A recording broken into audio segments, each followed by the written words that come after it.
c'est le dernier message, ça va être un peu, mais ça fait rien. Alors, le message, il est sur la Emouna qui est donc ce qu'on a traduit par la foi et qui n'a rien à voir, absolument rien, avec les bêtises religieuses qu'on a entendues dans les églises. Foi, c'est pas croire. La Emouna, c'est comme le Hémet, c'est comme la vérité, c'est toute comment dire, c'est une,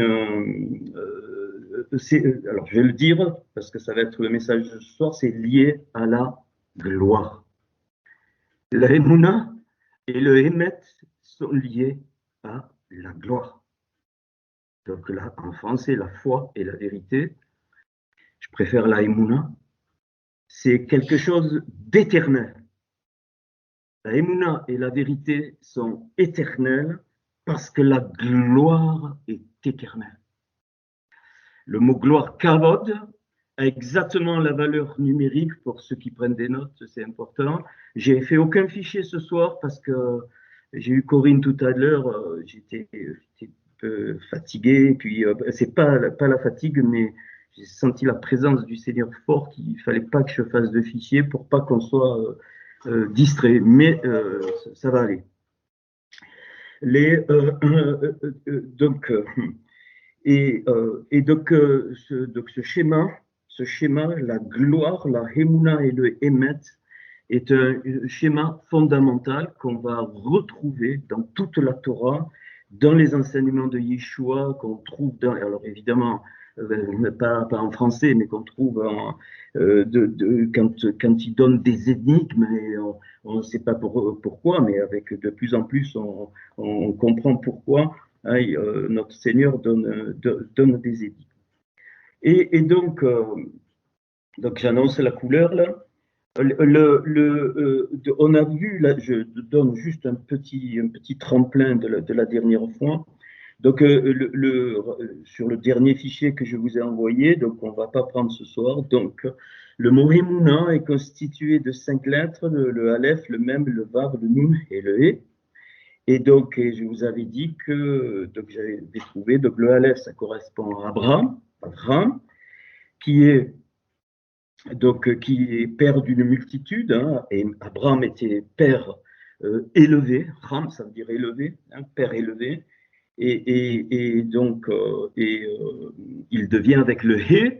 Alors, merci pour Corinne qui nous rappelle les 5 mondes et les 5 niveaux de l'âme. Alors, il n'y a pas pour les nouveaux. La Torah ne parle jamais, c'est les Grecs qui, même pas Yeshua ne parle de ça. Il n'y a jamais de distinction corps, âme et esprit. Même dans les évangiles, dans les lettres de l'apôtre Paul, ça a été rajouté. On a traduit, il y a les 5 niveaux de l'âme, la nefesh, la ruach, que nous on appelait esprit, la neshama, la raya qui est la vie, la yerida qui est l'étincelle, l'enfant unique. Mais je ne reviens pas, il faut écouter les enseignements, c'est trop long. Alors, ici, puis la deuxième lettre, le même, c'était Moshe.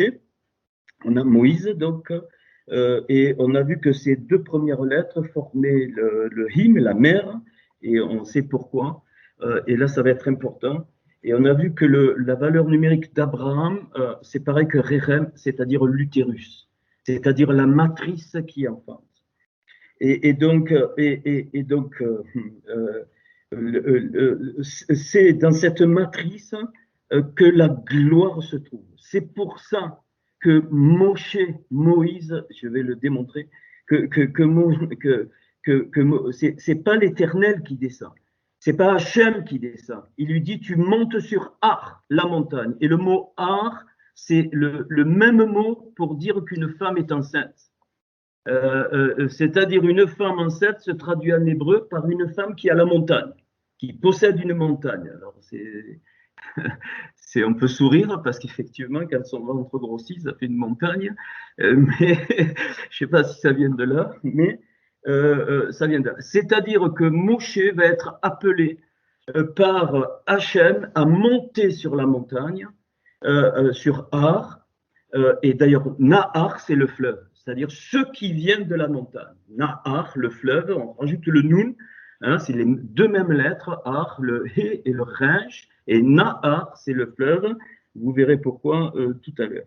Et donc, et le mot him, ce aleph et ce même, ça veut dire la mère. Donc Abraham fait 248, qui est le Rérem, l'utérus, et Moshe, qui fait 345, qui est le Shilan, et qui est les mêmes lettres que Shiloh, le Mashiach. Donc Moshe, c'est le Mashiach, Shiloh dans Genèse 49, quand Yaakov prononce les bénédictions, et qu'il est dit, il faut que le Shiloh y vienne, donc c'est un autre nom du Mashiach, donc de notre Seigneur, qui veut dire le Pacifique, et c'est exactement les mêmes lettres que le placenta. Donc ici, dans les deux premières lettres de la Hemuna, vous avez la matrice qui enfante, et vous avez le placenta, et dans le placenta, ça a été démontré il y a quelques années, il y a tout l'équivalent du bébé qui va sortir, qui va être en vie, et dans le placenta, il y a tout, bien sûr, on le jette, enfin, je ne sais pas ce qu'on a fait aujourd'hui, à l'époque on l'a enterré, et le placenta est comme une espèce de jumeau du vrai bébé. Et donc, quand Moshe rentre, il est dit que, alors on va le lire peut-être tout à l'heure, que la nuée arrivait, la nuée de Hachem arrivait sur Rosh Ahar, sur le sommet de la montagne. C'est pas Hachem qui descend. Il appelle, il dit, même pas en bas de la montagne, que personne, même pas un animal, rien, sinon il est mort. Ça veut dire quoi? Ça veut dire que je pense que le mercredi prochain, Corinne va nous parler de l'apostasie. Je pense une nuit, il y a plusieurs mois, rappelez-vous, je vous ai dit, le Seigneur Hachem m'a réveillé, il m'a bougé, il m'a dit petit homme, il m'appelle petit homme, Ishon, 1700 ans d'apostasie. Vous allez me dire, mais tu te prends pour qui? Non, non, non, non, je me prends pour rien du tout. C'est-à-dire tout ce qui s'est passé depuis la première église, bâtiment qui s'était élevé avec Constantin, qui pour moi n'est pas un père d'église, mais qui est un type d'antéchrist total. Pendant ces 1700 ans, c'est pour ça qu'aujourd'hui on arrive dans un monde de fous, où les démons sont lâchés, on rentre dans les temps de l'Apocalypse et où évidemment l'amour du plus grand nombre se refroidit et on ne va pas trouver de Emouna, le Seigneur a dit la foi diminuera. Hachem, il a fait avec. Pour de grâce en grâce, il y a eu plein de mouvements, vous pouvez les dénombrer, des milliers de mouvements, passant par les ménonites, les protestants, les catholiques, entre guillemets, les évangéliques, tout ce que tu veux, les branhamistes, tout, des paquets. Et Hachem, il a parlé, et maintenant c'est fini, terminé. On est rentré dans un temps où du prophète Daniel, où Daniel dit au temps de la fin, la date, c'est-à-dire la connaissance augmentera, et c'est ce qu'on voit. C'est-à-dire qu'il y a comme une expansion de la Torah et de la Béchora dans le monde entier. Il y a des rabbins qui, je sais, qui enseignent, et moi je ne vais pas voir les rabbins pour ne pas me laisser influencer, parce que je ne veux pas, je veux vraiment laisser ce canal être ce que le Seigneur me montre, donc c'est qu'une couleur, je ne prétends pas. Personne ici prétend avoir toute la révélation, toute la science infuse, ça n'existe pas. Et je conseille pour les nouveaux de vraiment changer le regard. Comme Hachem, il a changé le regard d'Abraham quand il lui dit monte sur la montagne, et alors on va le voir, Lot qui veut dire voile, son neveu Lot, le mot Lot, Lamed, Vav, tête, ça veut dire le voile, et on va voir qu'il faut ôter le voile pourquoi? Pour que la Emouna se développe et que la Emouna et le Emet, c'est-à-dire la foi et la vérité, nous amènent à la gloire. On n'est pas dans la gloire. Et c'est pour ça, excusez-moi, que tout ce qui s'est passé, très très peu, tout ce qui s'est passé étant hors de la gloire, c'est la mort totale. On ne peut enfanter que dans la gloire. Les âmes s'enfantent dans la gloire. Si je suis hors de la gloire, il n'y a pas de matrice, il n'y a pas d'enfantement, il n'y a pas de Rérem, il n'y a pas d'Abraham, il n'y a pas de Moshe. Moshe, c'est la vérité, la Torah, le Hémet, et Abraham, c'est la Hémouna, la foi. Et ils nous font rentrer dans la matrice mère, c'est leurs deux premières lettres, de la gloire. la matrice mère de la gloire. C'est pour ça que Moshe, quand il monte sur le roche Ahar, sur la tête de la montagne, il tremble, littéralement. Le texte est très clair et il ne rentre pas dans la gloire, pas du tout. Il rentre dans le Hanan, c'est-à-dire la nuée qui était autour de la gloire. Et c'est au centre de la nuée qu'il va trouver la gloire. Et là, il ne peut pas regarder, comme quand il était dans la tente d'assignation, il ne peut pas lever les yeux. Il vivait la dimension de la gloire complètement avec ses mains, c'est-à-dire donc les yadim avec ses mains, c'est le symbole du kavod, la gloire, le kof, le creux de la main, c'est le kof, c'est le kavod, et c'est en même temps la keter, la couronne.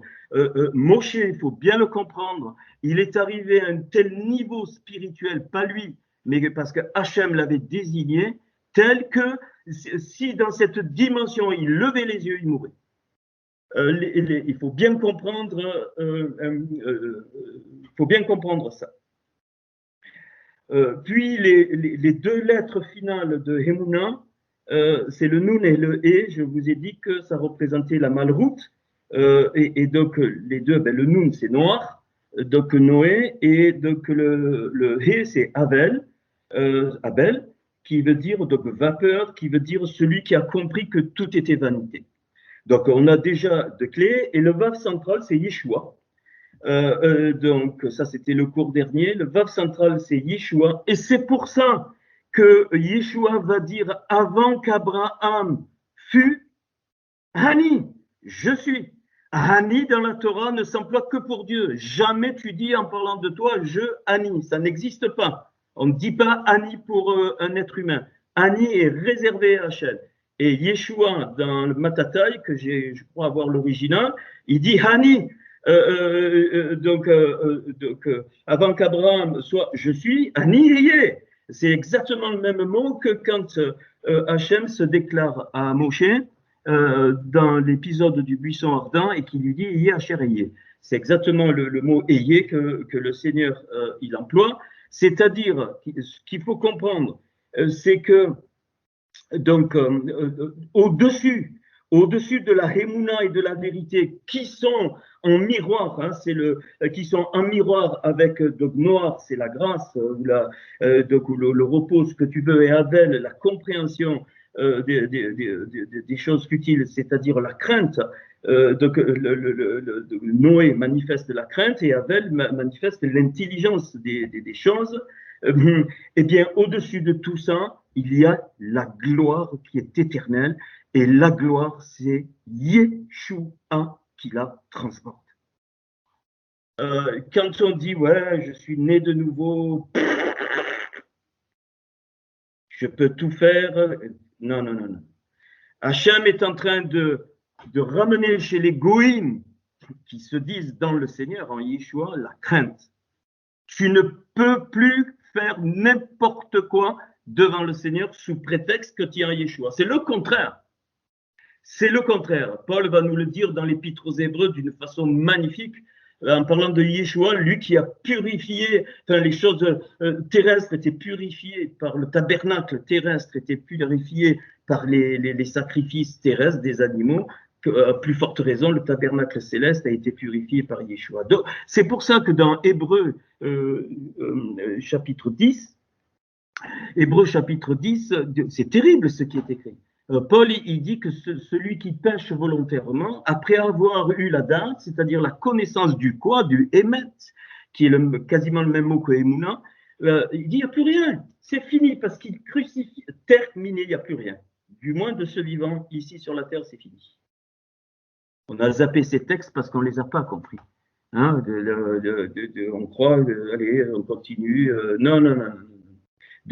Et de plus en plus, donc l'esprit de Havel et l'esprit de Noé retournent au travers de nous, au travers de la Hémet, c'est-à-dire la vérité, et au travers de la Hémouna, c'est-à-dire donc de Moïse et d'Abraham. Ils ne sont pas morts. Hein, ils sont pas morts, parce que la Torah est éternelle. Même quand tu meurs, tu ne meurs pas. Ton âme, elle est éternelle.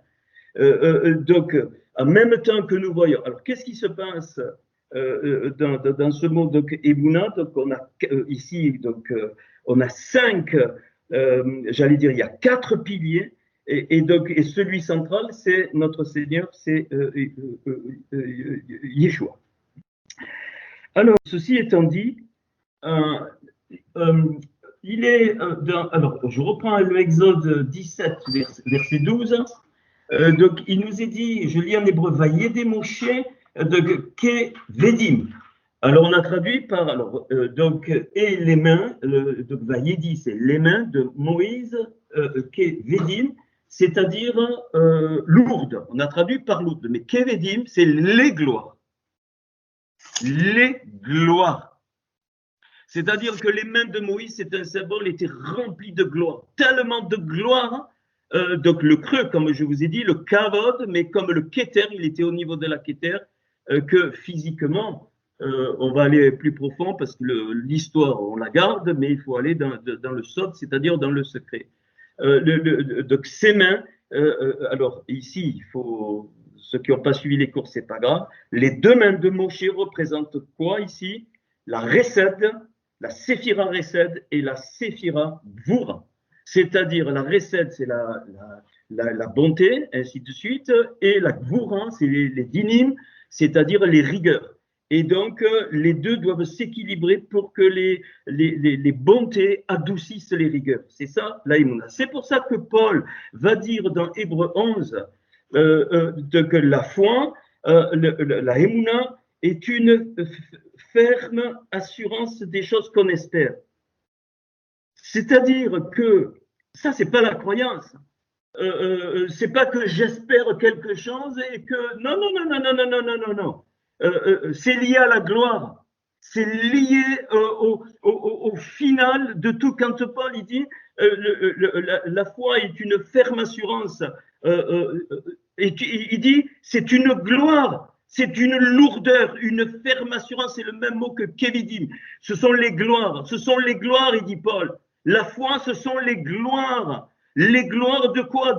Du Olam Haba, du monde à venir, de ce qui nous attend dans le royaume. Et on ne sait pas, parce que tout ici va être reconstruit, absolument tout. Il faut bien comprendre, la religion est née parce qu'on a séparé le matériel du spirituel. Et la vraie Emouna, les vrais Kevidim, c'est-à-dire les gloires, sont donnés pour qu'il y ait réconciliation entre notre monde physique et notre monde et le monde spirituel. Sinon, tu fais des mystiques ou des religions comme on a vu dans les églises. Tous les gens dans les églises, c'est des religieux finis et qui s'opposent au Seigneur sans s'en apercevoir. La chair n'est pas le matériel. La chair, c'est autre chose. Je ne parle pas de ça. Je parle du monde physique. Ce monde physique, la matière, la physique quantique le démontre aujourd'hui, c'est de la lumière dégénérée. La Torah le dit dès le deuxième verset. Quand il est le 3e verset, et quand il est dit Yehior vaïhor, nous on a traduit que la lumière soit la lumière fut. C'est pas ça qui est dit. Il est dit soit lumière et soit lumière. 2 lumières. Une lumière qui va rester la lumière, donc immuable, éternelle. Et pour que la création apparaisse, une lumière qui va se dégénérer, qui va se transformer en matière beaucoup plus loin en Genèse 2, pas en Genèse 1.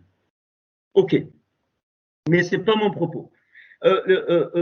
Et donc, ici, donc, c'est le même mot. Et il dit, et une démonstration des choses que je ne vois pas. Il est en train de dire, Paul, une démonstration que mon œil humain ne peut pas voir. Rappelez-vous, Corinthiens, quand on a fait l'enseignement, l'homme spirituel analyse de tout, c'est-à-dire celui qui reçoit les choses de l'esprit, mais pas dans le sens religieux comme on l'a connu. Je ne parle pas de ça, il faut arrêter avec ça. Stop, stop et stop. Il faut arrêter, vraiment stopper à ce niveau, parce que c'est complètement contre le Seigneur, absolument contre le Seigneur.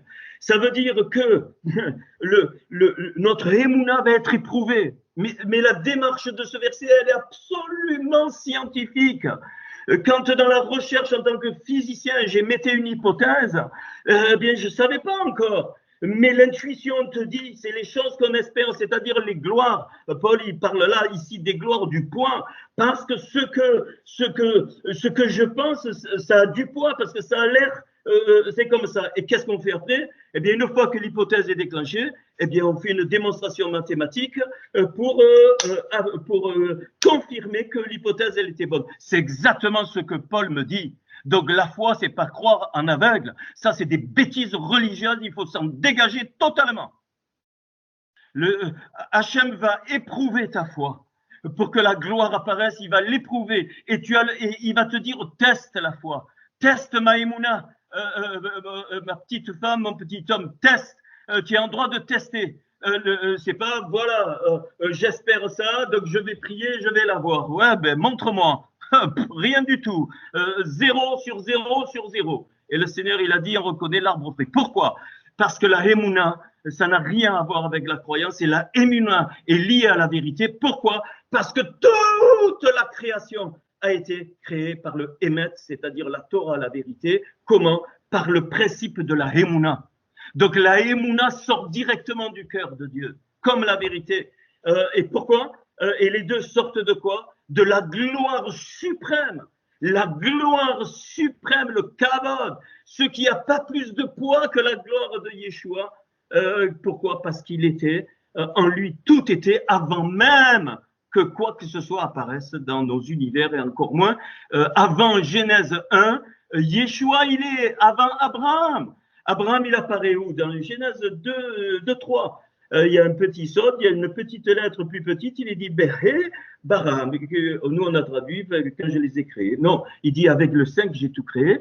Et toutes les lettres de avec le 5, j'ai tout créé. Donc, les 5 mondes, les 5 niveaux de l'âme, qu'est-ce qu'on voit apparaître? Abraham. Donc, Abraham apparaît déjà. C'est pour ça qu'en lui, toutes les goïms, toutes les nations sont en lui. Tout Israël est en lui, ainsi de suite. Et Yeshua va dire, et je vais vous le dire, il va dire qu'avant qu'Abraham soit, je suis. Pourquoi?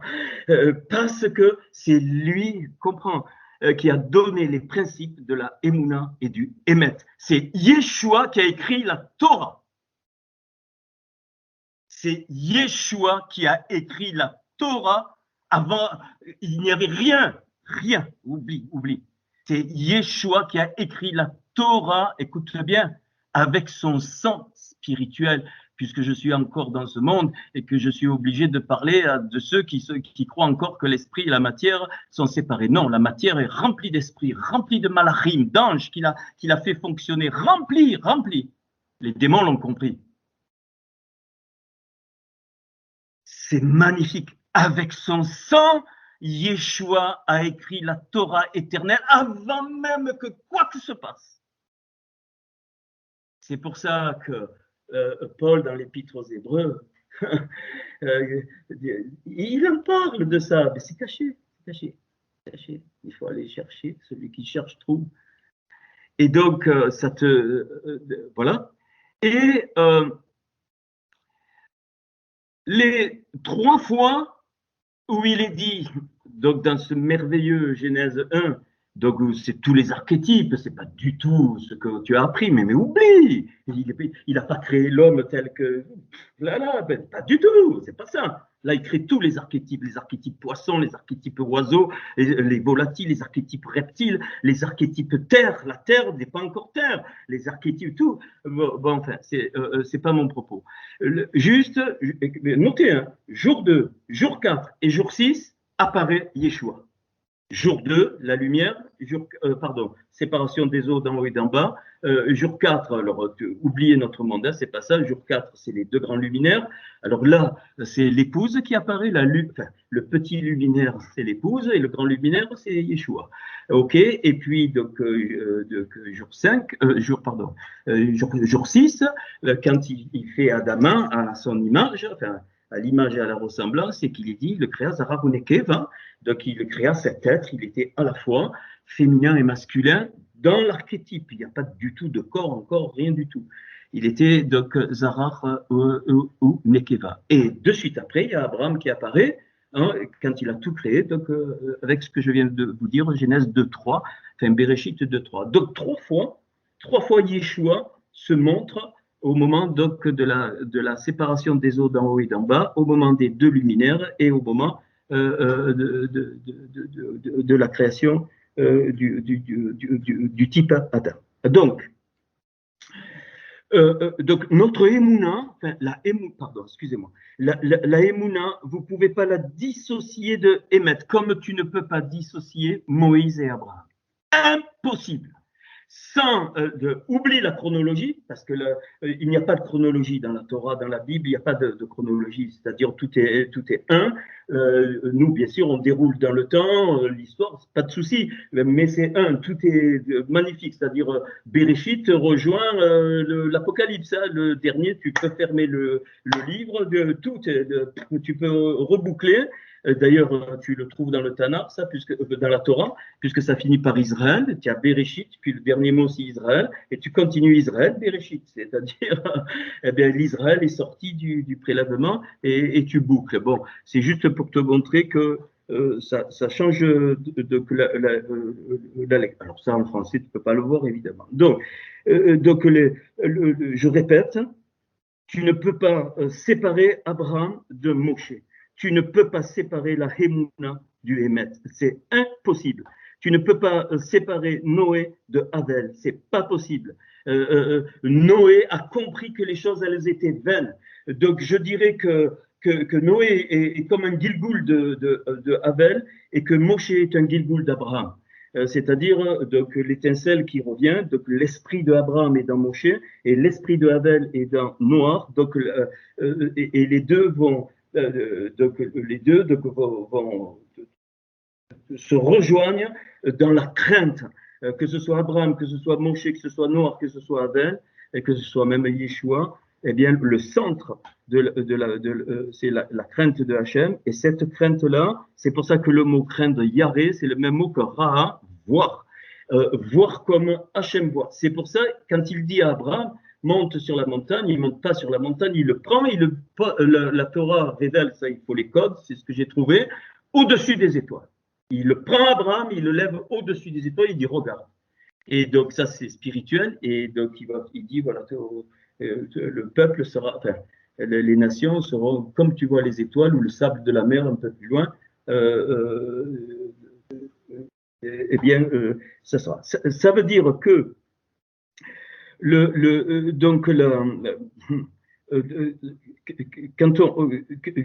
quand on parle de ces choses-là, donc il faut comprendre que on parle de. Alors le mot, je suis obligé d'employer le mot l'éternité, mais l'éternité c'est had. Le mot had, c'est éternel qui veut dire témoignage. Qui veut dire mais témoignage pas dans le sens qu'on a compris religieusement, je ne parle pas de ça. Hein, c'est-à-dire que tout ce que je vis, tout ce qui est autour de moi, témoigne de la gloire de Hachem, donc de l'éternité.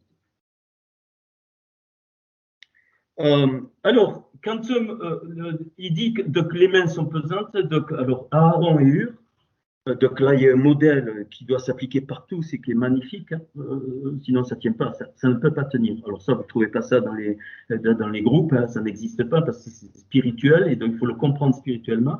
Alors ils prirent, on ne va pas parler de ça, ils prirent une pierre, ils la placèrent sous lui, il s'assit sur elle, et Aaron et Hur, alors Aaron, c'est celui qui rayonnait, très haut placé. Hein. Son nom veut dire haut placé, pas dans le sens orgueil, mais dans le sens, eh bien, il émanait littéralement donc la lumière de la vérité hein, que Moshe lui donnait. C'était son frère. Moshe recevait la Torah et Aaron, il a répandu sur le peuple.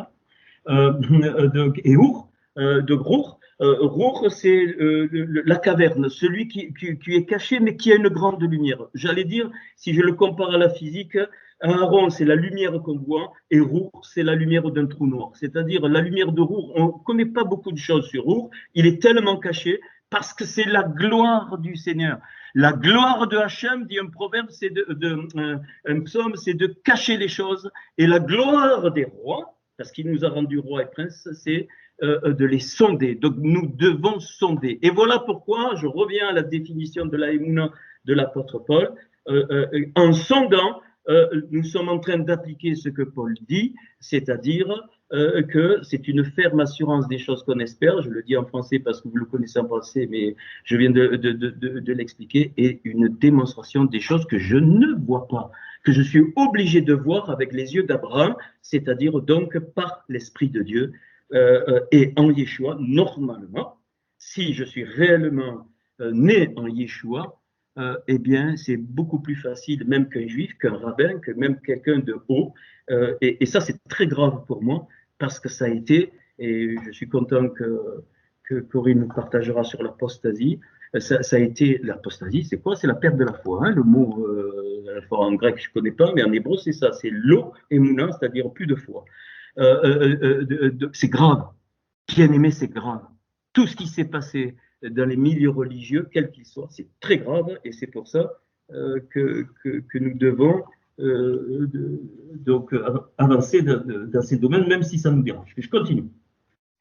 Et alors là, magnifique le terme. Et alors il dit c'est maintenant que Beyada, ceux qui connaissent l'hébreu, misé par ici Erad. Misé Erad, donc par ici 1, ou misé Erad, et par ici 1, et veillez donc les mains, hein, il fut, donc Yadav, ses mains, Emouna. On passe des Kevedim, des gloires à Emouna.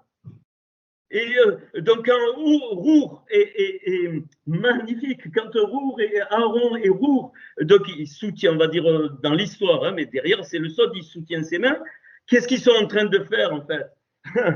Ils sont en train de pousser la Emouna et de pousser le Hémet vers quoi? Vers la gloire. Et donc les gloires qui vont deviennent Emouna, c'est-à-dire ils deviennent de confiance. Et qu'est-ce qui se passe?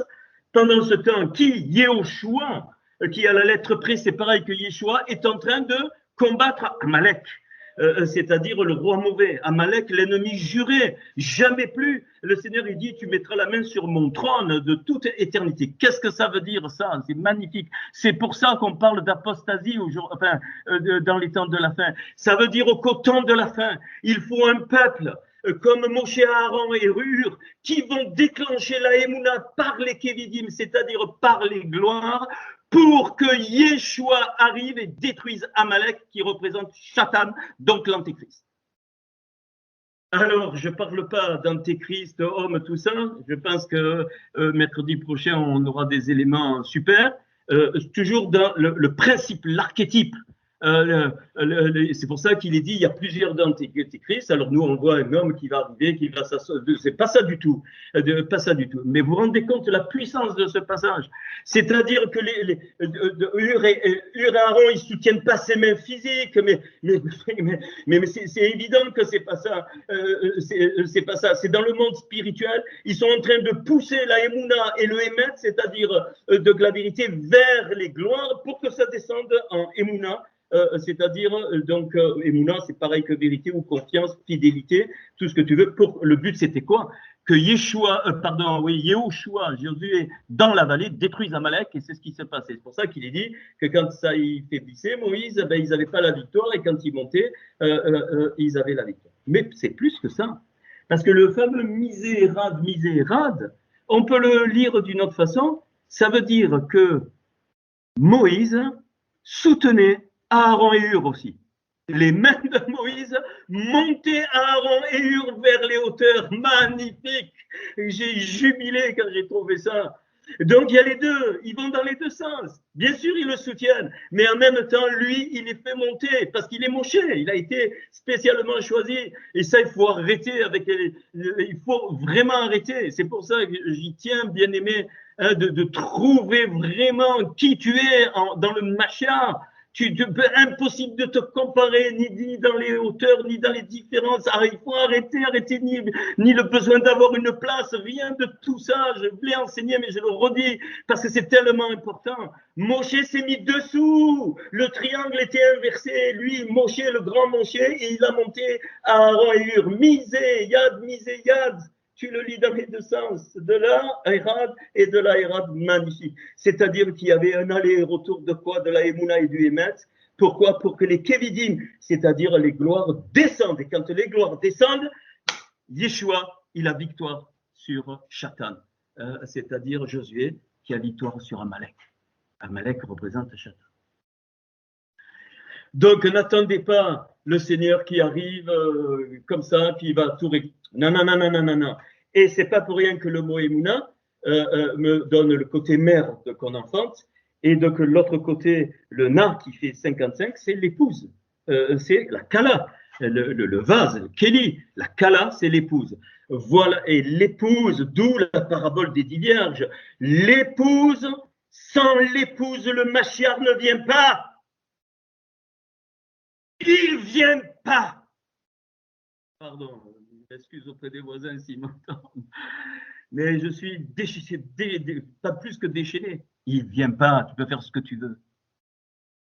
Parce que tu dois réparer ce que Hachem veut que tu répares en Yeshua. Et quand c'est prêt, alors, hein, c'est les deux mains, la Emouna et le Hémet, alors Moshe qui représente le Seigneur, Moshe te monte, comme Moïse, comme Moïse a monté Rour et Aaron, alors Yeshua te monte, et c'est peut-être l'enlèvement. Non pas pour que tu... J'en vois une qui se réjouit. Non pas pour que tu restes là-haut. Non. Tu redescends avec le Seigneur. Tu redescends pour rétablir son règne de justice, pour régler son compte à tous ces malfaisants, tous ces chédim. Il va y avoir une guerre. Tu vas être un guerrier. On va crevurer des personnes qui ne veulent pas se prosterner devant Yeshua Mashiach lorsqu'il va venir avec ses pieds sur le mont du Zahir, c'est-à-dire sur le mont des eaux. Magnifique. Donc, tu n'as même pas de mission à chercher, mais rien. En lui, tu es ce que tu es à un instant donné et tu avances. Vailletsu, avance. Oublie, il ne faut même pas prier, c'est des conneries, ça, lire 2 heures ta Bible, mais c'est quoi ces conneries religieuses? Arrête avec ça. Arrêtez avec ça. Bien-aimé, je sais que c'est tellement pétri. Bien sûr, si tu lis, ce n'est pas un souci. Mais tout doit être dans les connexions, dans ce que Hachem te demande à un moment. S'il te dit, va au restaurant avec ta femme, tu vas t'éclater. Tu te bois même un coup en dos. Et tu verras, les choses se passent. Bien-aimé, c'est magnifique. Alors, pensez à bien sûr, cette notion des mains, donc ça va dans les deux sens. Ok. Donc, maintenant, après cet hors d'œuvre, la clé donnée à Exode 16:10,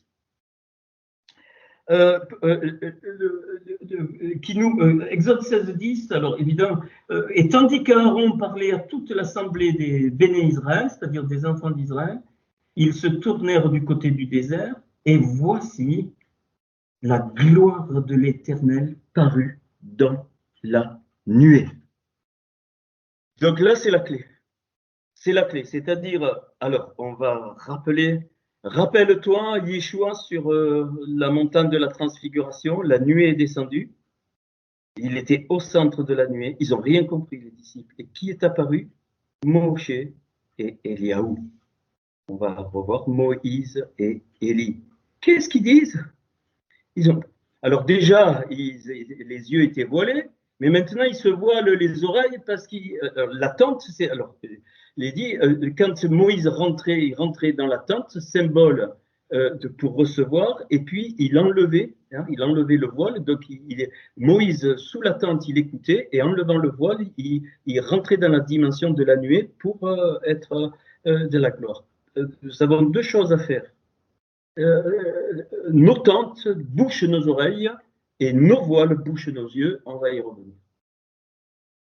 Et là, donc, il dit, voici la gloire de l'Éternel parut dans la nuit. Donc, c'est dans le Hanan que la chose se passe. Dans le fameux passage, je l'ai prêché, bon, je suis allé vite là-dessus, quand Élie est enlevé, il n'est pas monté dans le chariot, Élie. Jamais. Qu'est-ce que c'est cette histoire? Il n'a pas jeté une double onction non plus. C'est pas ça qui est écrit dans l'hébreu. Dans l'hébreu, il est dit qu'il donne à Élisée double pi, chéni pi, la double bouche. Il lui donne quoi? Il lui donne le Hémet et la Emouna. Il lui donne Moshe, l'étincelle de Moïse, et il lui donne l'étincelle d'Abraham, pour qu'il devienne Elishaou, c'est-à-dire mon Dieu sauve. Et Élisée représente donc la préparation de l'épouse pour que Yeshua vienne en tant que mari. C'est ça qu'il est en train de faire. La Merkaba passe, hein, le mot Merkaba passe, et il est dit qu'il sépare. Hein, la Merkaba a fait ce travail, elle a séparé Élie d'Élysée. Donc, elle a séparé Élie d'Élysée parce qu'Élysée était prêt. Et il était prêt de recevoir la double bouche. C'est pour ça qu'il crie que Élie lui dit si tu me vois quand je pars, c'est-à-dire si tu as pris la émouna que je te donne par la première bouche, et si tu la crois dans le sens si tu la prends pour toi, c'est-à-dire le émet, la vérité, alors tu recevras la double bouche, c'est-à-dire la émouna et la émet qui te serviront. Et c'est pour ça que c'est dans le manteau, et c'est pour ça qu'il prie le manteau. Le manteau, c'est la même valeur numérique que la Torah, 611. Il prend le manteau, il lit avec la émouna et le émet de Moshe et d'Abraham. Donc, il prend le Jourdain, il a compris que c'était. C'est quoi Élisée? Élisée, c'est l'épouse qui va se préparer pour le retour du Mashiach. Et Élie, vous savez ce qu'il est dit? Il est parti dans la nuée. Il n'est pas parti dans le char. Il est parti dans la nuée en tempête. Donc, il est. Et c'est pour ça, quand le Seigneur quand Yeshua va venir, il va venir avec quoi? C'est écrit en toutes lettres dans Zacharie. Avec sous ses pieds, il y aura la nuée. Mais c'est la même nuée qui a fait monter Élie, c'est la même nuée qui est là sur Moïse. C'est la nuée de la Emouna et du Hémet. C'est pour ça qu'il est écrit dans l'Apocalypse que sur le cheval, il est écrit quoi? Fidèle et véritable, Emouna et Hémet. Donc, quand plus on s'approche de ce temps, plus, eh bien, ceux qui veulent être des vases d'honneur, des kéli, donc c'est le même mot que kala, c'est pareil que l'épouse, parce que tu peux rien déclencher, tu ne peux être qu'un vase.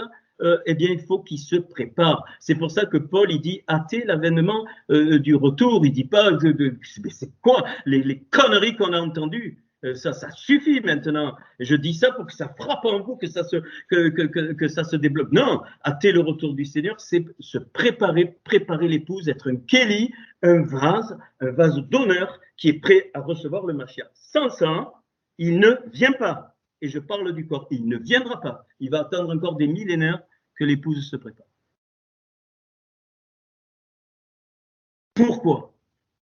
Parce que j'aimerais que vous captiez cette notion ce soir, c'est que la gloire est éternelle.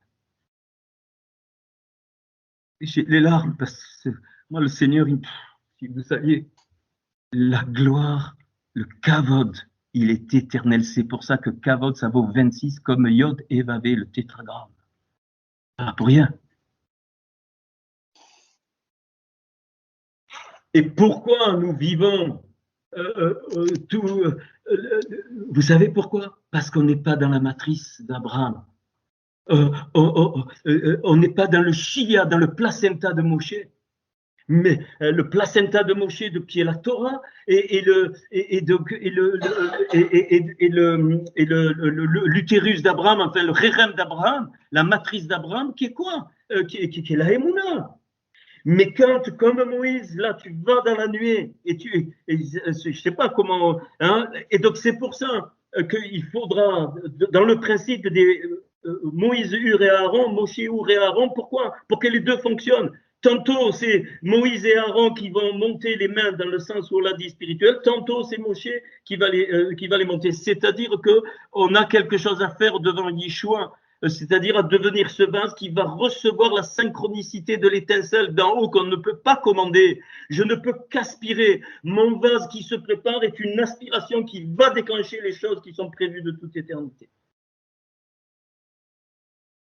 On retrouve la définition de la Emouna. Pourquoi? Parce que tout vient de la gloire. Absolument tout. La Torah est sortie de la gloire. Parce que la gloire, c'est 26, c'est Yod et Vavé. C'est pas lui, mais c'est une partie. C'est la même 26. C'est comme Erad et Ahava.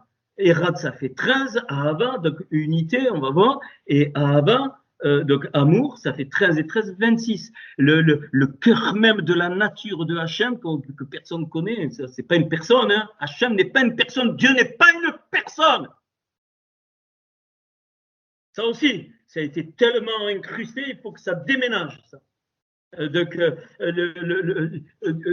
excusez-moi, hein, Yeshua est l'incarnation de la nature de Hachem. Personne ne connaît Hachem. Personne. C'est pour ça que je dis toujours, arrête de parler de Hachem, arrête de parler de lui, mais parle que de sa volonté, parce que tu ne peux pas parler de lui.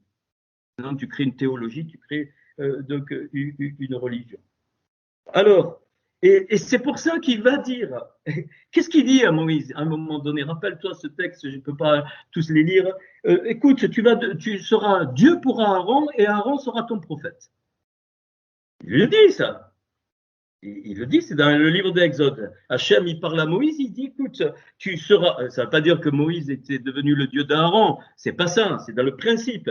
Tu seras Dieu pour Aaron, et donc Aaron sera ton prophète, et il parle de quoi? Il parle de la gloire, il dit, tu seras la gloire d'Aaron, tu montreras la gloire à Aaron, et Aaron, par la Emouna et le Hémet, par la foi et la vérité, donc il va déclencher la prophétie, c'est-à-dire la parole pour le peuple de Dieu. Donc Aaron va reconnecter le peuple de Dieu à la volonté de Hachem. Voilà. Alors,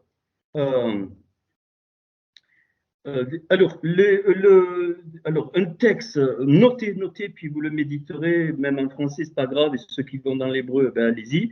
Exode 24, versets 15 à 18. Exode 24, 15 à 18. C'est un texte qui nous... Exode 24, 15 à 18. Voilà, je vous le lis donc en français. Moshe monta sur la montagne et la nuée couvrit la montagne. La gloire de Hachem reposa sur le sommet du Sinaï et la nuée couvrit le sommet pendant 6 jours.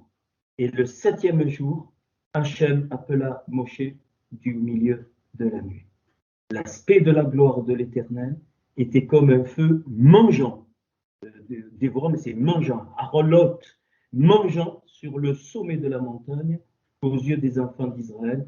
Et Moïse entra au milieu de la nuée et il monta sur la montagne. Moïse demeura sur la montagne 40 jours et 40 nuits. Ce texte est fondamental. Pourquoi? Pourquoi 6 jours et pourquoi le 7e? Parce qu'il nous renvoie à la gloire initiale qui s'est manifestée à la création des 6 jours. Je le redis bien qu'il n'a rien à voir avec nos jours, rien à voir avec nos années, rien à voir, il n'y a rien encore. Les 6 jours-là, ce sont tous les archétypes qu'on a vus. D'accord. Et ça veut dire quoi? Quand est-ce que la faute d'Adam Arishon a eu lieu? C'est quand Adam Arishon, il a péché au 6e jour. C'est pour ça que l'homme est marqué par le 6, ça fait à la 6e époque pour lui, parce qu'ils ont voulu devancer le temps de Hachem. Ils sont morts. Comme un bébé, si tu lui donnes un steak de mammouth, il va mourir parce qu'il n'est pas fait, il n'était pas mûr pour pouvoir supporter un steak de mammouth. Donc le Etz Da'at Tov Vera, l'arbre de la connaissance du bien et du mal, n'était pas interdit. C'était le temps qui était interdit. Il lui dit, tu en mangeras pas pour le moment. C'était pour le moment. C'est pas dit explicitement, mais on le trouve dans le texte hébreu. Et c'est au 7e, c'est-à-dire c'était quoi? C'était quand l'Éternel devait lui dire. Pourquoi? Parce que c'est la gloire de Hachem qui était en cause. La création est une manifestation de la gloire de Hachem. Là, je répète, là, c'est pour ça qu'il est dit, là, pendant 6 jours et le 7e jour, et 40, on le sait, c'est le même, c'est la matrice, c'est la mère, et c'est le chiffre de l'épreuve, c'est 40. 40, c'est quand tu enfantes. Hein, 40 fois 7, 280 jours, ça fait 9 mois, c'est le chiffre de l'enfantement, le chiffre de l'épreuve. C'est pour ça qu'il lui dit de rester 40 jours, parce que la Emouna et la Hémet sont testés. Donc, Moïse la comprend que l'enjeu, c'est pas tout ce qui, tout ça, Moïse y comprend que c'est la gloire de Hachem qui est en relation et qui est attaquée par qui? Par Amalek, c'est-à-dire Satan. Satan, il n'est pas du tout dérangé par tout ce que tu peux faire, les œuvres, tous les millions d'âmes que tu as amenées soi-disant au Seigneur, mais je ne sais pas si elles sont vraiment... il s'en fout totalement. Mais par contre, son but, c'est quoi? C'est d'attaquer la gloire de Hachem.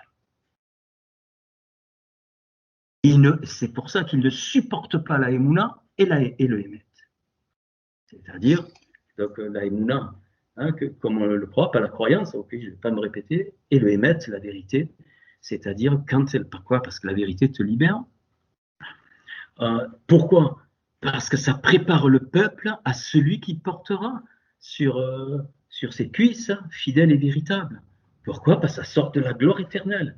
C'est pour ça qu'il nous est dit que quand on sort, nos corps seront glorifiés, ils seront remis dans la gloire. Donc il y aura réconciliation du physique avec ce qu'on appelle, nous, le spirituel, mais c'est une restauration de l'état initial dans lequel on était.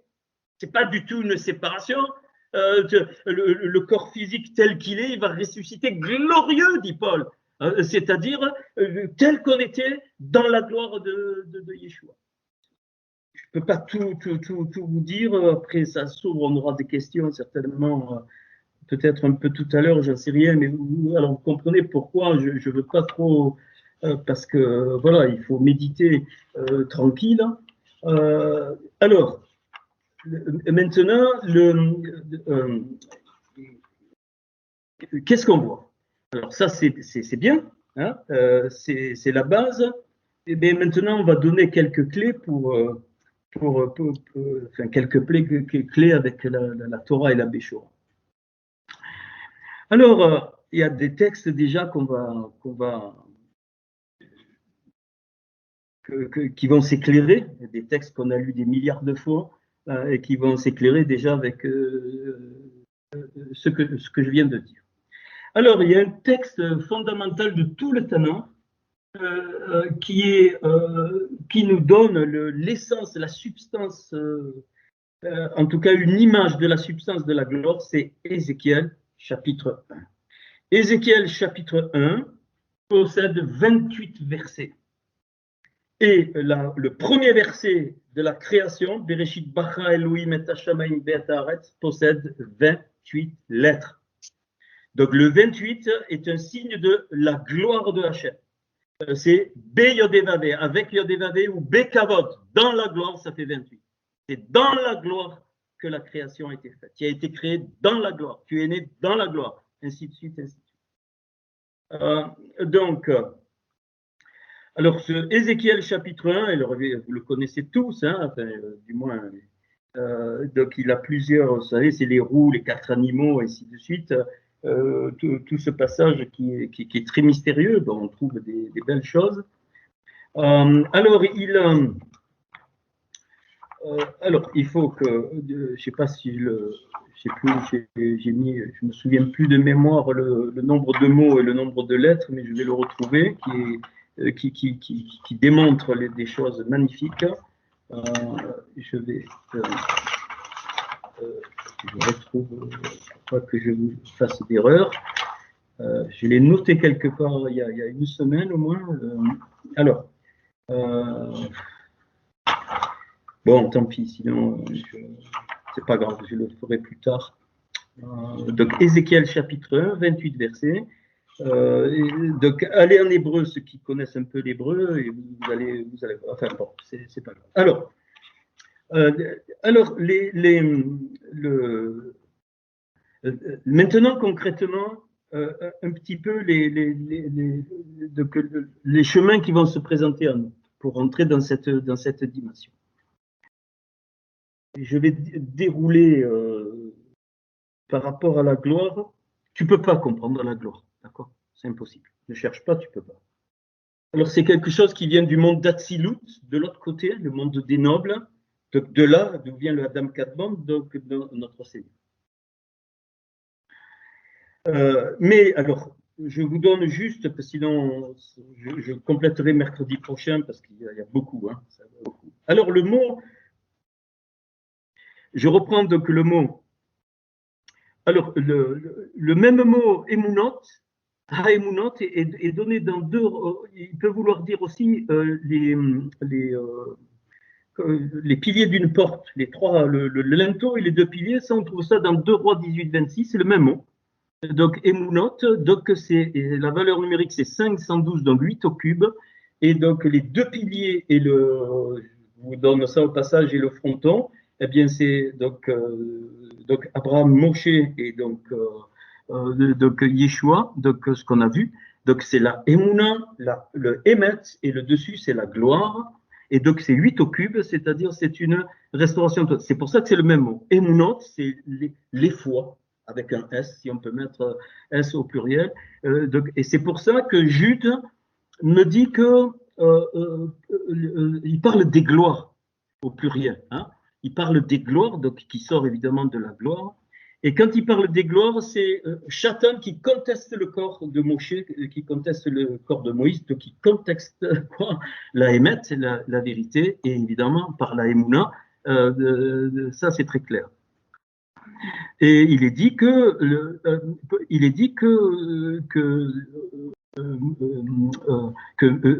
Michael, qui s'est battu contre Chatan parce qu'il y avait une lutte entre donc, Michael et Chatan pour le corps de Moïse, eh bien, il est dit qu'il n'a pas porté un jugement injurieux sur la gloire. Pourquoi?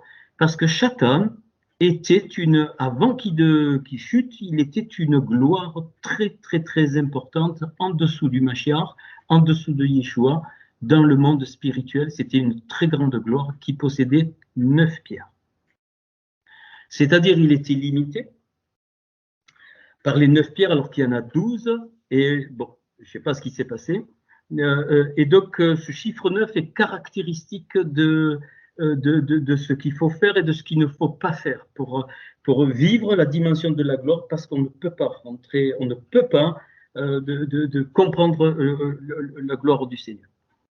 Je vais commencer par donc Ézéchiel chapitre 1 verset 12. Alors en hébreu, du mot 13 jusqu'au mot 4 d'Ézéchiel chapitre 1 verset 13. C'est en parlant des rayotes, c'est-à-dire des animaux. Il est dit qu'ils ne se tournaient pas dans leur marche. Donc ça veut dire qu'ils exerçaient une émouna. Ils ne se tournaient pas dans leur marche. Donc ils étaient dans la émouna. Et la ressemblance de ces rayotes était comme des braises, c'est-à-dire comme la vérité. La parole est un feu. Donc, ces animaux représentent la émouna et le émet couplés en marche. Et cette expression, donc, ils ne se tournaient pas dans leur marche et leur ressemblance, la ressemblance des êtres vivants était comme des braises, valeur numérique 1863, et c'est égal à 9 fois 207. 207, c'est or, la lumière.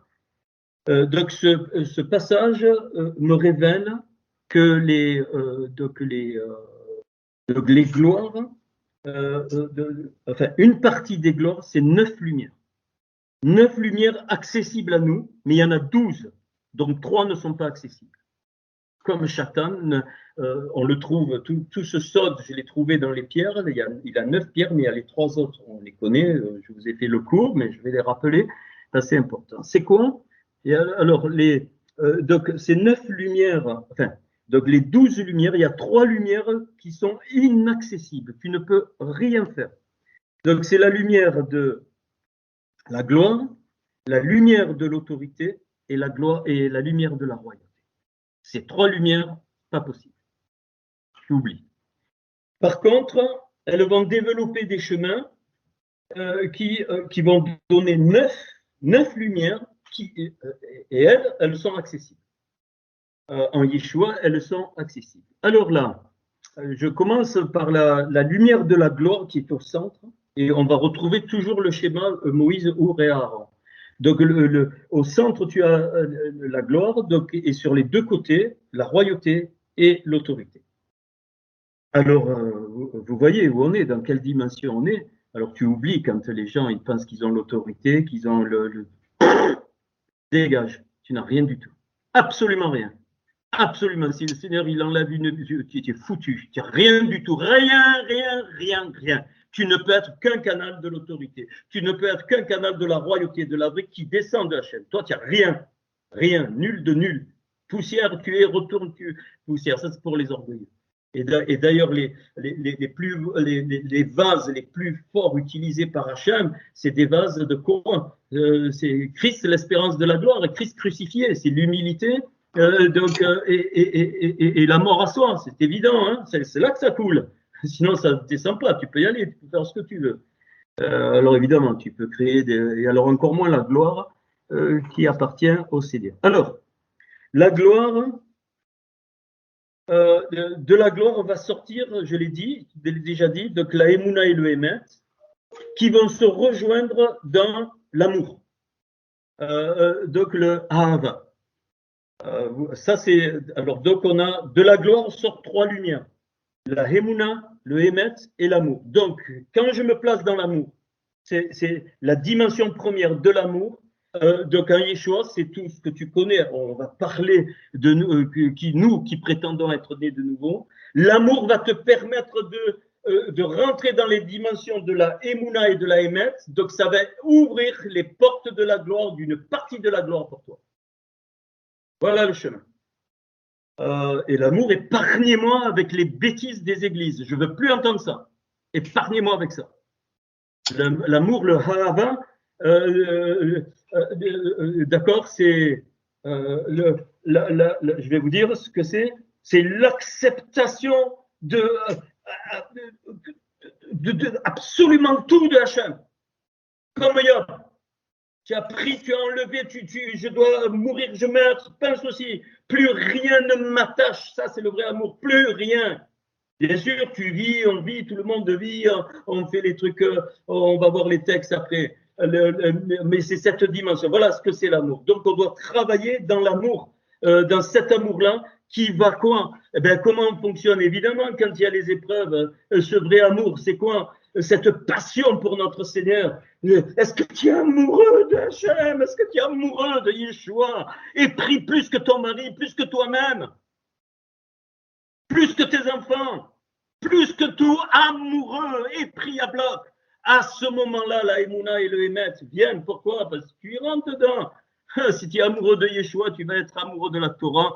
Et si tu es amoureux de Yeshua, tu vas rentrer dans la Emouna. C'est-à-dire, quoi qu'il arrive, tu auras confiance. Elle va être une démonstration des choses que tu ne vois pas. Toi, tu croyais voir, hein, mais non, tu vas monter comme Abraham et voir au-dessus des étoiles et toute une autre dimension. On veut chercher toujours, mais Abraham, il ne savait même pas quand il lui montre. Il dit, regarde, ça tout ce pays t'appartient. Tu crois qu'il voyait tous les détails? Jamais. Tu ne peux pas avoir. C'est juste que tu rentres dans la dimension par l'amour de ce que le Seigneur montre petitement, comme les phares d'une voiture, tu ne peux pas tout voir, elle s'arrête, mais quand tu avances, le va-et-tu, quand tu avances, ça s'éclaire de plus en plus loin et tu comprends les choses au fur et à mesure que tu ne comprenais pas au départ. Voilà.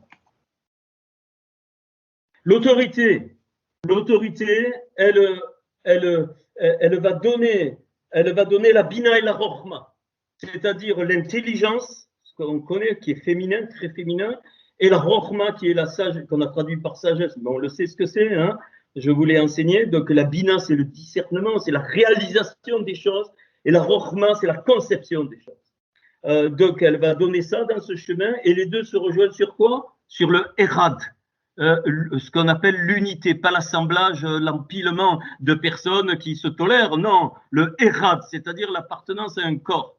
Erad, c'est-à-dire le corps est dans la partie et la partie est dans tout le corps, comme nos cellules, comme nos membres. Bon, donc ça veut dire pour ouvrir, ça veut dire que je dois me maintenir dans le Erad. Bien aimé, ce que je vous dis, l'amour, le Erad, l'amour, on n'y est pas, hein. Il faut vraiment, pas travailler, mais il faut vraiment se laisser de retourner comme des vieilles outres pour que, sinon tout est perdu. Alors, ça veut dire quoi, ça, concrètement? l'acceptation de toutes les différences. Je ne parle pas des trucs sataniques, je parle de l'acceptation de mon prochain, tout ce que tu veux. Alors, je le répète, je vous l'ai dit, mais pour les nouveaux, je le dis, le Seigneur n'a jamais dit tu aimeras ton prochain comme toi-même. Il n'a jamais dit ça. Dans l'hébreu, vous savez ce qu'il dit? Il dit tu aimeras ton prochain comme tu voudrais ton prochain qu'il t'aime à toi. Ah, ça réalise le corps. Alors, on le verra. Le fameux Jean 17, on va. Oui, il dit tu aimeras ton prochain comme tu voudrais qu'il t'aime. C'est clair que c'est bien plus fort. Parce que tu te rends compte, moi, comment j'ai envie que tu m'aimes? Aïe, aïe, aïe. Aïe, aïe, aïe, aïe, aïe, aïe, aïe. Ben, je dois t'aimer comme ça. Donc, ben voilà, ok. Bon, mais c'est pas grave. Ça veut dire, la première dimension, c'est dans le couple, c'est évident. Hein, c'est de ça. Mais c'est ça, voilà pourquoi je me bats avec ça. Dans Éphésiens, Paul me parle de l'unité de l'esprit, de l'unité de la foi et de l'unité du corps. On y est. Sans ces trois choses, tu ne peux pas ouvrir la Bina et la Rorma. Et sans la Bina et la Rorma, tu ne peux pas avoir la source de l'autorité, de la vraie autorité d'en haut. Pourquoi le Seigneur faisait des miracles et des prodiges et les démons étaient chassés? Parce qu'il était dans cette dimension du Hérad totalement.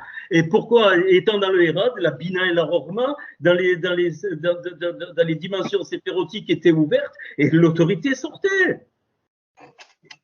Nous, on voit l'autorité chasser les démons, j'ai mon autorité, mon connerie, parce qu'il y a un titre sur la tronche. Tu crois que parce que sur une pomme, je vais mettre que c'est une fraise, je vais goûter une fraise, elle restera une pomme. Hein. J'ai beau mettre toutes les étiquettes que tu veux. Tu vas pas changer la substance de la chose en mettant une étiquette. Donc, voilà. Donc, chemin, se tenir dans le Hérad, c'est-à-dire l'acceptation de la différence, c'est ça le vrai Hérad. L'acceptation, l'autre il m'apporte quelque chose. C'est pour ça que la Torah me dit qu'il y a 70 façons de voir un mot, de voir une lettre. Sur une lettre, tu peux rester toute ta vie et tu n'auras pas fini.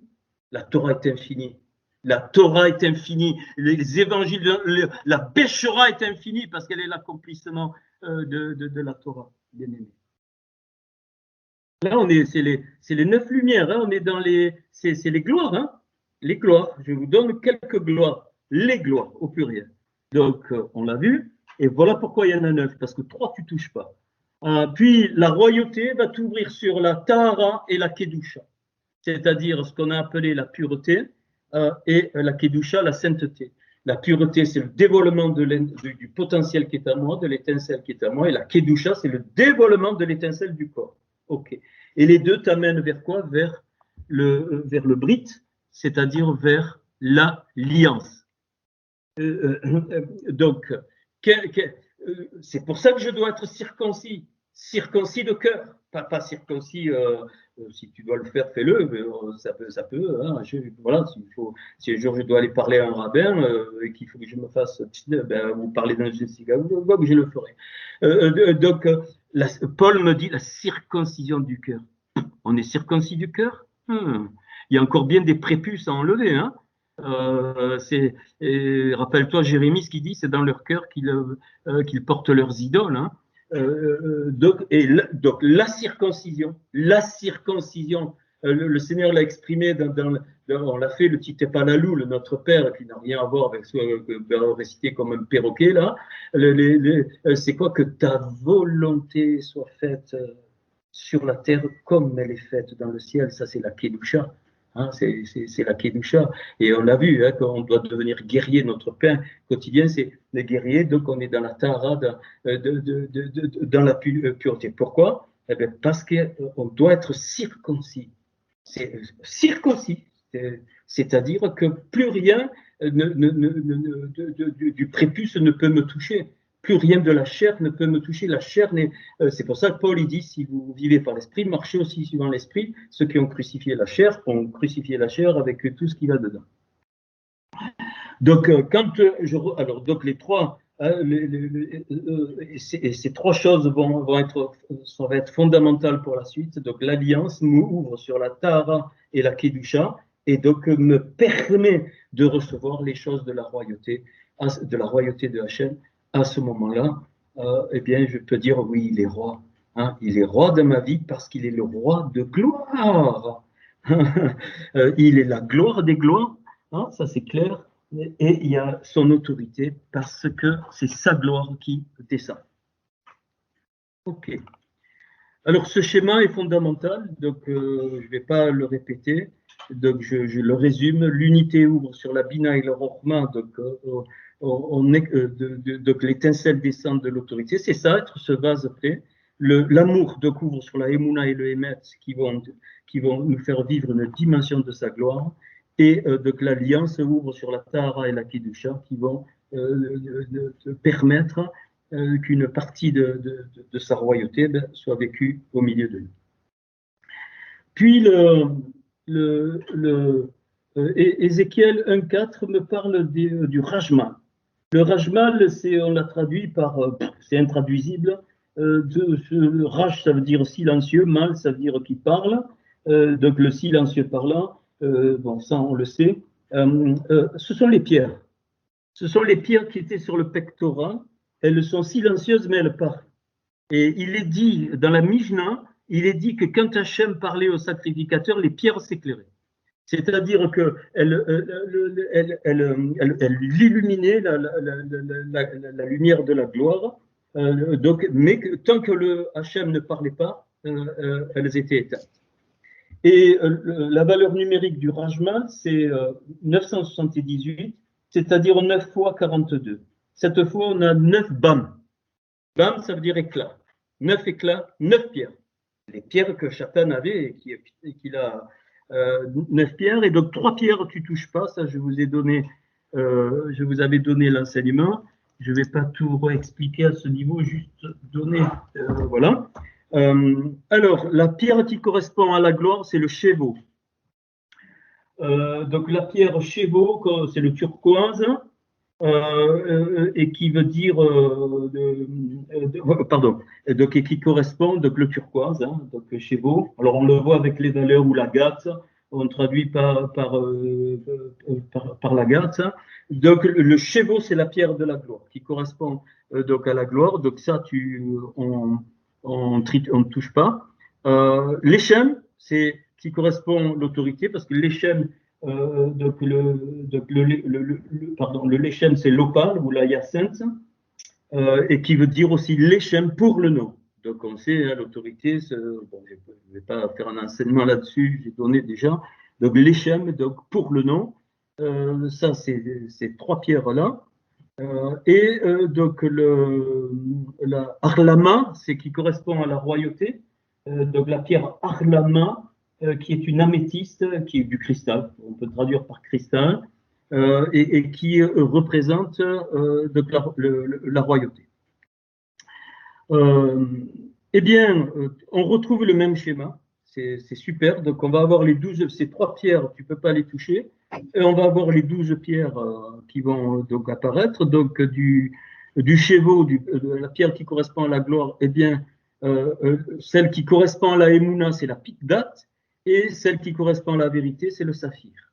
Donc, c'est le même schéma, le Pidat et saphir, qui vont se rejoindre dans le Shoham. Et dans le Shoham, c'est donc l'amour. Hein, c'est la pierre de l'amour, c'est la pierre du combat, parce que l'amour est un combat. Ok. La pierre de l'autorité, qui est le Lechem, donc va donner le Nofer, donc le Nofer et la Tarshish. Donc qui est alors le nofer, pour redire, voilà, c'est le grenin, hein, et donc et la tarchiche, c'est la tarticienne. Donc alors une, eh bien elle représente alors le nofer représente donc l'intelligence des choses, et la tarsis représente la sagesse, et elles se rejoignent dans quoi? Dans le Odem, qui est pas les mêmes lettres que Adam, c'est-à-dire le Hérad initial, l'unité initiale. Puis la 3e pierre, la Arlama, donc qu'on ne touche pas, va déboucher sur la Yahalom, qui représente la pureté, et le Yashpé, qui représente donc la Kedusha. Et ça va sortir sur la Bakeret, qui est le diamant, hein, la pierre du diamant, Donc, quand on a la description de la Jérusalem céleste, on retrouve ces pierres. Ça, c'est les 9 bâmes, les 9 éclats. Puis tu vas trouver toujours, alors dans Ézéchiel 1.1, c'est le fleuve, alors le Nahar Kebad, hein, le fleuve de Kébar, on a traduit, mais en fait c'est la gloire. Hein. Et c'est donc la valeur Nahar Kebad, ce fleuve, c'est 477, donc 9 fois 53, c'est les 9 jardins. Les 9 jardins. Les 9 jardins. Le jardin de la gloire, c'est Yeshua. Le jardin de la royauté, c'est Moshe, Moïse dans le principe. Dans Exode, il est écrit que Moïse était roi en Israël. Un seul verset, le principe du roi. On sait vous le trouverez, hein, je n'ai plus la référence. Moshe était le plus grand des prophètes, il n'y en a jamais plus que lui, mais il était roi en Israël. Donc Moshe, ça c'est les 9 jardins. Les 9 jardins, c'est les 9 gloires hein, auxquelles on a accès. Alors, les 3 premières, non. Yeshua, tu n'as pas accès, tu ne peux pas comprendre. Moshe, tu n'as pas accès. Moïse. Et le 3e, Élie. Et Eliaou. Eliaou, tu n'as pas accès. C'est des hommes qui ont, enfin des hommes, y compris Yeshua. Le Gilgoul de Moshe, c'est l'apôtre Paul. Le Gilgoul de Élie, c'est Jean-Baptiste. Donc, j'ai pas eu le temps, mais tu retrouves les 12, tu les retrouves, hein, enfin, avec Matthieu, tout ça, il y en a 12 hein, qui ont écrit à peu près, pas à peu près, pile. Donc, ça, c'est les 9 jardins. les 9 jardins qui font partie des gloires multiples. Hein. C'est des gloires. Il y a des hommes que vous ne comprenez pas. Vous ne comprenez pas ça quand un homme est un vase d'une gloire de Hachem, tu ne peux pas le toucher, tu n'as pas le droit, tu ne peux pas l'injurier, ça ne parle pas d'un ministère super, je ne parle pas d'un ministère où les ministères c'est des malades mentaux, excusez-moi, je ne parle pas de ça, excusez-moi. Je parle des vrais hommes qui ont été choisis par Hachem pour que quelque chose sorte d'eux. Ils transportent une gloire, c'est des jardins de Hachem. C'est pour ça qu'on doit avoir de la déférence pour pas pour ceux qui sont, mais pour ceux qu'ils transportent, bien-aimés.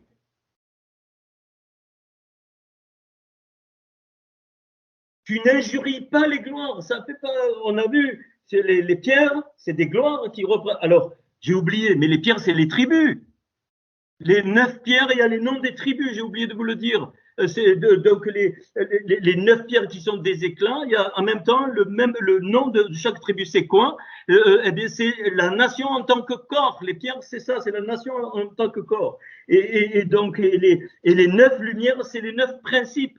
Les 9 principes que j'ai nommés tout à l'heure. Et maintenant, les gloires se manifestent au travers d'hommes, des kélis qui sont des vases d'honneur. Des vases d'honneur, dit Paul. C'est les 9 jardins révélés par Ézéchiel dans l'expression Nahar Kavad, c'est-à-dire le fleuve de Kébar, qu'on a traduit par Kébar. Alors, eh bien, Yeshua, qu'est-ce qu'il va donner? Enfin, de Yeshua, il y a les 2 chemins, quoi? Ben, c'est clair, Abraham et Isaac. Isaac représente Yeshua, l'accomplissement, parce qu'Isaac, il y a très peu de choses sur lui. C'est le seul qui n'est pas polygame, ainsi de suite. Isaac représente le Seigneur et Abraham. Avant qu'Abraham fût, je suis. Donc Yeshua va donner quoi? Ben, Abraham et Isaac, on le sait. Bon, j'ai donné, va donner de Yeshua sort Abraham et Isaac, et les deux se rejoignent dans quoi? Dans Israël. Donc, ça veut dire quoi? Ça veut dire que Israël, ça veut dire la droiture de Hel, la droiture de Dieu. Tu mets les Kohéletes dedans, c'est-à-dire ceux qui sont en Yeshua deviennent Israël. On est un peuple. On est une nation sainte, une nation de sacrificateurs. Alors là, on va retrouver quoi? La foi d'Abraham, et on voit la émouna d'Abraham et la vérité qui était en Isaac et qui se rejoignent en Yeshua. Clair. Moshe, Gilgoul, c'est l'apôtre Paul. Eh bien, il est venu après Yosef, et puis il était accompagné de Aaron. Donc Moshe va libérer quoi? La Tahara, et il va libérer la Kedusha, donc Yosef et Aaron. Et donc Yosef et Aaron, alors on le sait, Yosef ça veut dire il ajoute, il enlève, donc c'est vraiment la Tahara, et Aaron c'est haut placé, illuminé, il manifestait quoi la sainteté, c'est-à-dire le plan de Dieu pour le peuple. Et ils vont donner quoi? Ils vont donner David à Améler, le roi David. Donc en tant que jardin, en tant qu'homme, donc là il y a tous les types, hein.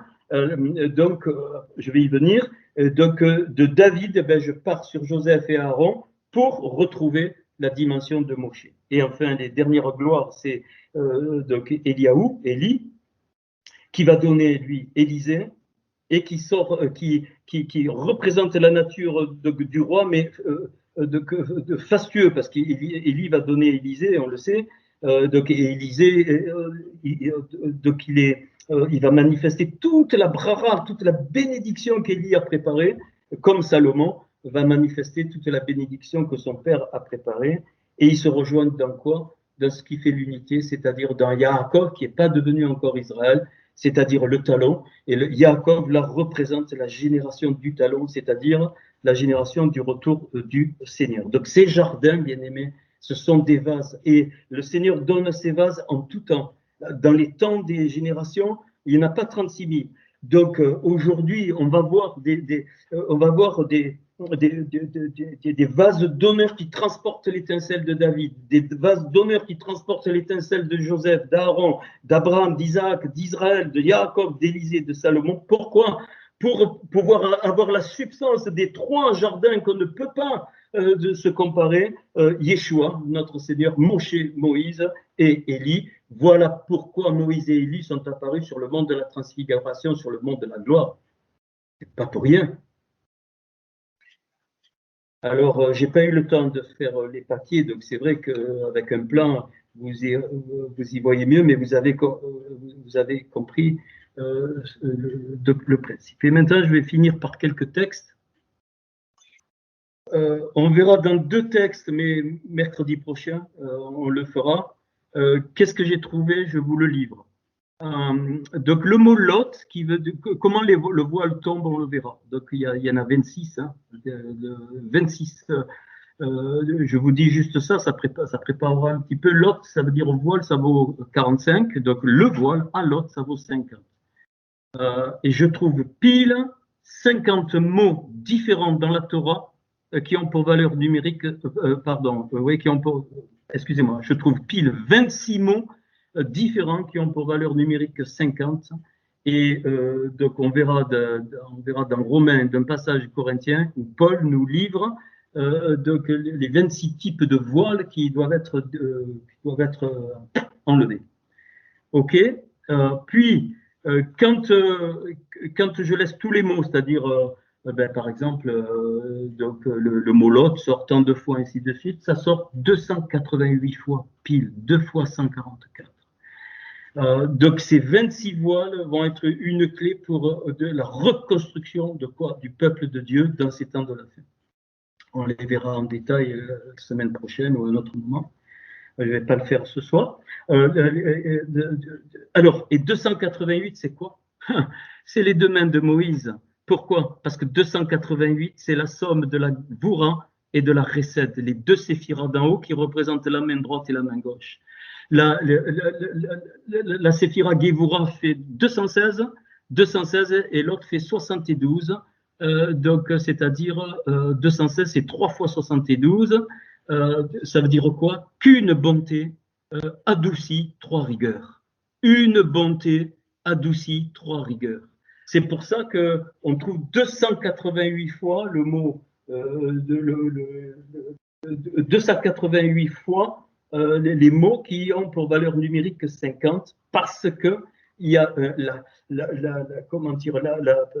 jonction de la main droite et de la main gauche qui nous font rentrer dans la gloire, c'est-à-dire la recette et la rigueur, donc la justice et la vérité, la justice, c'est pareil, ça va avec, et donc la bonté, la grâce, c'est-à-dire donc toute l'huile sainte qui adoucit donc les rigueurs. Voilà pourquoi on trouve ces mots.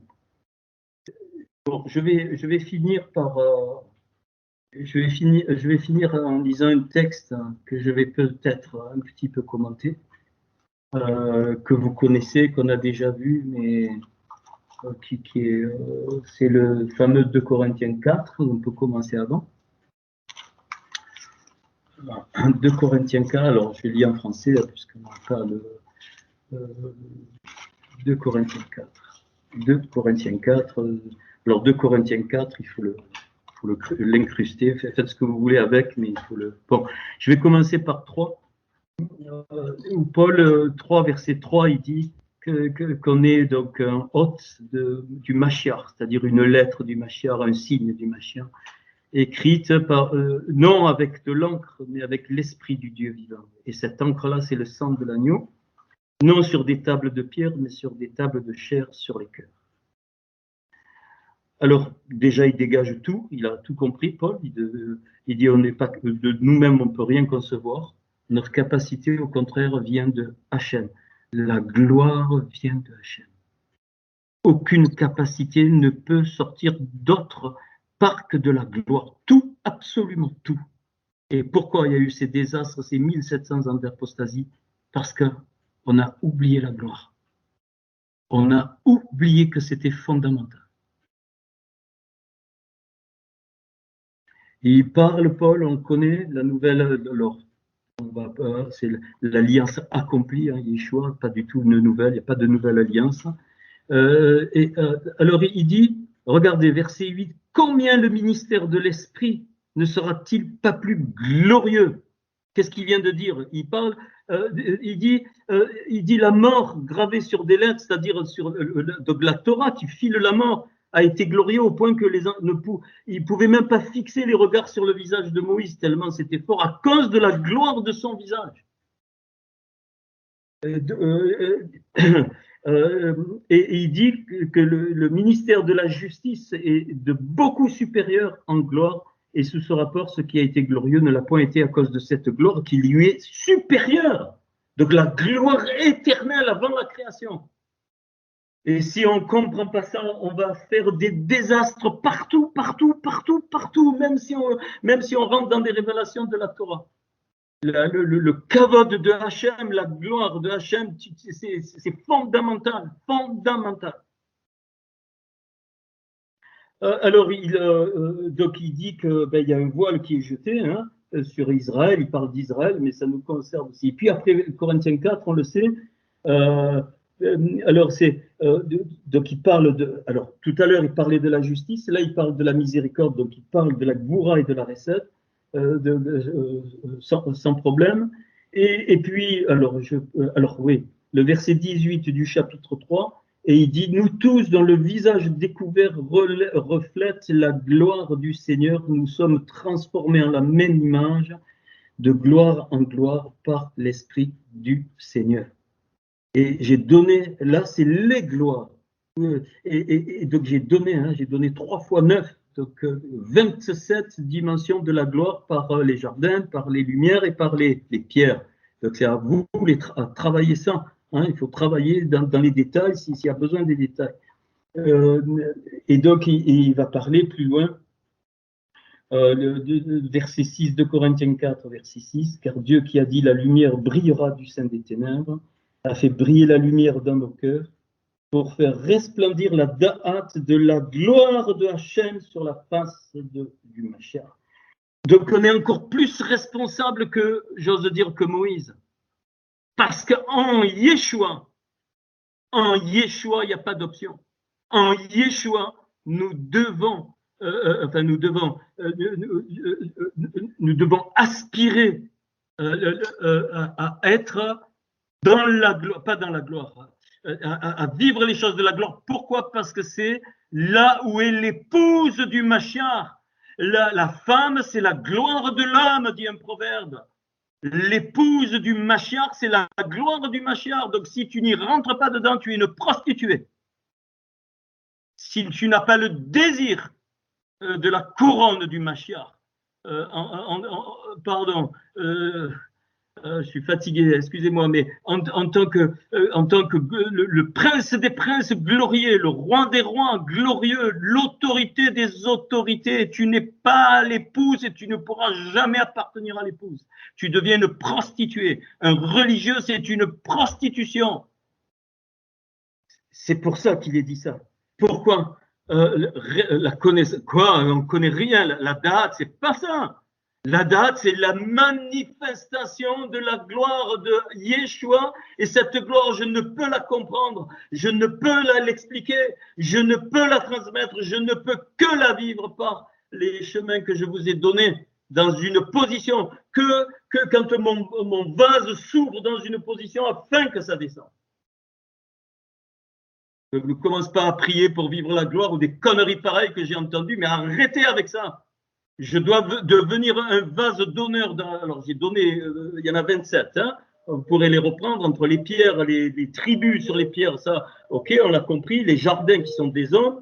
Et donc, chaque homme nous apprend des choses, Abraham, Isaac, ainsi de suite. C'est pour nous fondamental. Et si on fait partie de ce vase, eh ben, Hachem va marquer notre génération par notre vase, mais ce n'est pas toi, c'est le contenu qui va descendre dans le vase. Voilà ce que c'est les gloires, bien-aimés. Et les gloires, c'est pas. Alors, bien sûr, là, c'est qu'une partie, je vous ai livré qu'une partie. Bien sûr, il y a des gloires célestes, absolument, mais ce n'est pas notre propos ce soir. Avec tous les temps qu'on vit, et je pense qu'on est rentré dans les temps vraiment de la fin, pour moi, c'est très clair. Eh bien, on doit se préparer dans ce sens, bien-aimé. Donc, c'est pas aller demander encore, je te dis, ferme-la. Mais fermez-la. C'est juste être et obéir à ce que Hachem nous demande pour que ce vase puisse être ouvert et recevoir. Alors, recevoir quoi? Pas les choses des hommes, ce qui vient d'en haut, et tu vas voir. Et toute ta vie va complètement se transformer, va changer. Alors, les voiles, on va voir les voiles la prochaine fois.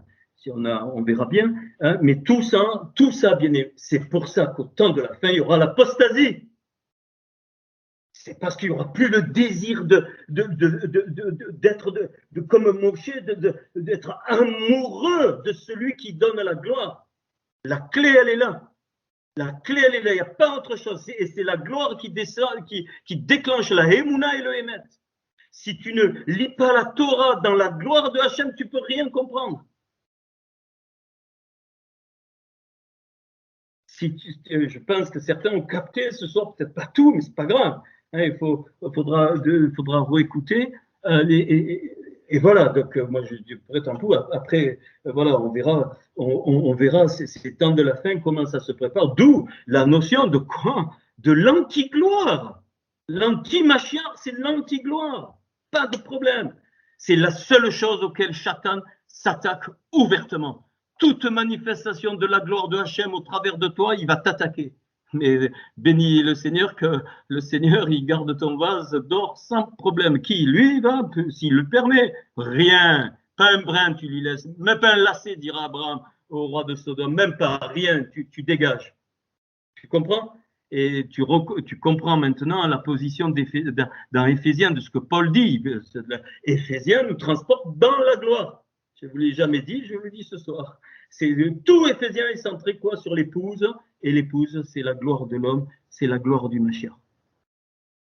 Alors, je vais finir parce que je suis vraiment heureux d'avoir pu donner ces éléments. Vraiment, j'ai une joie dans moi magnifique. Hein, c'est parce que j'ai senti que ça, il y a des choses qui sont passées, donc ça me suffit. Et donc, Paul va, voilà, donc il va, bon, enfin, il faudrait aller, alors, excusez-moi, hein, Paul nous dit quoi? Il dit que on porte ce trésor dans des vases de terre. Mais c'est trop beau. Mais ça veut dire quoi? Ça veut dire que tout ce qui fait partie de ce qui est éternel en toi, c'est-à-dire les 5 niveaux de l'âme, c'est le vase dormi, il est recouvert de terre. Tu sais pourquoi il est recouvert comme ça? Pour pas que Satan ne vienne le voir. Il cache sa gloire dans un vase de terre, parce que le vase à l'intérieur, dans ton intérieur, il est d'or. Il est absolument de l'or pur, totalement. Tout ce qui se construit dans ton vase intérieur, ce que tu appelles spirituel, c'est un vase d'or et il est caché par le vase de terre, qui est tout ce que tu veux, mais c'est une protection, bien aimé. Afin que cette grande puissance soit attribuée à Hachem et non pas à nous. Voilà ce qu'il dit Paul. C'est très clair.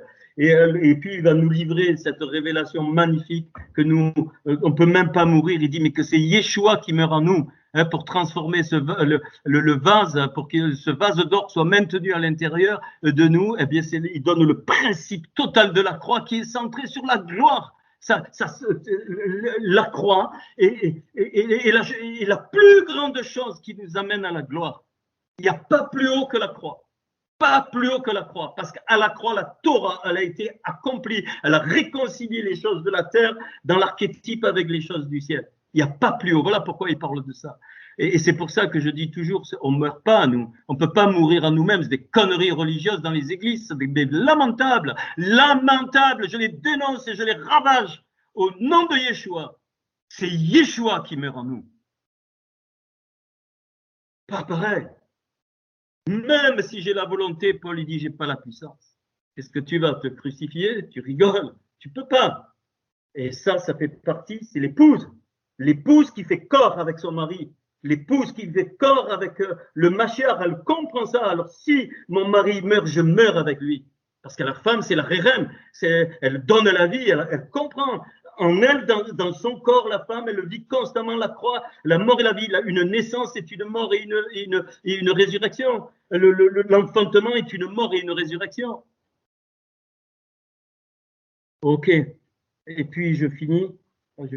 Vraiment, je vous promets. Verset. C'est pourquoi nous ne perdons pas courage. Bon, peu importe. Et même si notre homme extérieur se détruit, notre homme intérieur se renouvelle de jour en jour. Qu'est-ce qu'il dit, Paul?